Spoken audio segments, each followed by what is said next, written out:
સુરતના બાલાજી રોડ પર બાલાજી યુવક મંડળ દ્વારા હોળીના પર્વ નિમિત્તે એક વિશેષ કાર્યક્રમનું આયોજન કરવામાં આવ્યું।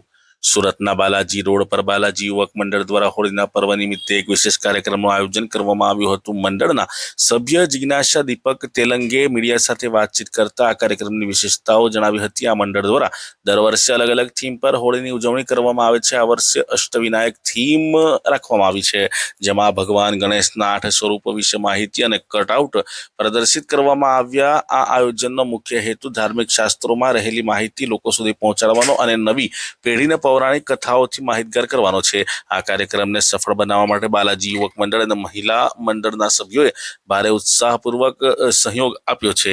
આ જે સંદેશ છે, હોળી એ અસત્ય પર સત્યના વિજયનું પર્વ છે। સુરતીઓને તહેવારોની ઉજવણીની સાથે દેશની ઉન્નતિ અને પ્રગતિમાં પણ પોતાનો ફાળો આપવા અપીલ કરવામાં આવી। जी, आपનું નામ, આપનો પરિચય અને આ કઈ જગ્યા પર શું પ્રોગ્રામ રાખવામાં? હું જિજ્ઞાસા દીપક તેલંગે। અમારું આ કાર્યક્રમ બાલાજી યુવક મંડળ દ્વારા બાલાજી રોડ પર સાહેલી પાસે મહિલા બેંક પાસે આયોજિત કરવામાં આવ્યો છે।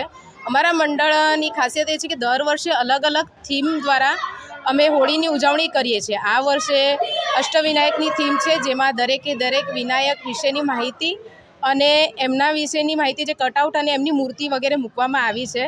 અમારો યુવક મંડળ બાલાજી યુવક મંડળ દરેક કાર્યમાં ખૂબ જ સક્રિય હોય છે અને અમારી મહિલા મંડળ પૂરેપૂરો સપોર્ટ એના માટે આપે છે। હોળી માત્ર પર્વ છે, એ અસત્ય પર સત્યની વિજયનો તહેવાર છે।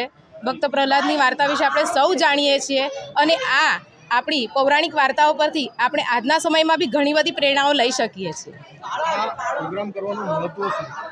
આ પ્રોગ્રામ કરવાનો મહત્ત્વ એ છે કે આપણા અહીંયા જે આપણા ધાર્મિક શાસ્ત્રોમાં કહેવાયેલી છે તે માહિતી લોકો સુધી પહોંચે, આ એનો ખાસ હેતુ છે।